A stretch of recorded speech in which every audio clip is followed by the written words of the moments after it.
right, Nick, of the other 3 fights on the main card, which one has moved the most? I think Matt Riddle actually over early on, at least. I opened that fight at Pick'em with Clements. And by the way, a lot of people are wondering why this fight's even on the main card. Right. And they've had so many changes this card, it just kind of ended up sticking there with Clements. There was going to be actually a better matchup, 2 strikers. Clements had taken on Sire, but it didn't happen that way. So injuries pulled out. Clements was talking a little bit of smack. This fight has a little bit of drama behind it because in an interview before this fight, after his debut win in the UFC, Clements kind of pointed to the fact that Riddle's kind of got lucky coming to the UFC, having all of his fights in the UFC. He didn't have to go out there and prove that he belonged. Right. So basically saying, "Hey, you're a spoiled dude. You didn't deserve this." So the UFC kind of made this match to build up off that drama. And again, Clements is going to fight in Canada, so a lot of fan support is going to be there too. The public is betting on Riddle though, and I understand in a way because I'm leaning towards Riddle a little bit too, but I do think it's more of a pick'em fight. They're basing the bets on Riddle's wrestling for sure. Okay. My problem is though, Riddle hasn't looked that great his last few fights, even in the wrestling department where he should control this fight.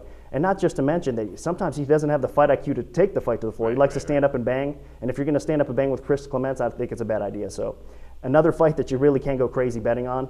Could go either way, and if it goes to the cards, which I think this one probably will too, a hometown decision wouldn't shock me. So wrestling edge to Riddle, of course, that's why the public's betting it, but that's probably one of the biggest moves early on. All right, and then of the other 2 big favorites on the main card, has the public been touching, or the sharps been touching either of those fights? Well, I think a lot of people are surprised how high I opened Ebersole over James Head in that particular fight, as was I, but I had to open it a little bit. Again, going in, doing the research, I had to open it a little bit higher because of what I found. I think the wrestling and the toughness of Ebersole is just going to be enough to carry him to a decision win again, maybe even a stoppage. His ground and pound is brutal. Now, he is coming off, he just fought a month ago. So, and I did hear this as well. A lot of people were surprised because he came out of a grueling fight with TJ Waldberger, and he almost got knocked out in that particular fight. But going back, it's looking at the footage from that fight as well, he wasn't as hurt as everybody thought. He did get rocked there in the first round, but the rest of the fight, he did manage to control. It was a grueling 3-round fight, but he ended up doing really well. So I think that in this particular matchup, he gets the fight to the floor. You're not seeing a lot of movement there. I think the line's about right. All right, and Case Keefer, before we wrap things up, of these 2 huge favorites, Ebersole or Hector Lombard, which do you think is more deserving? Which do you think is more likely to have an upset?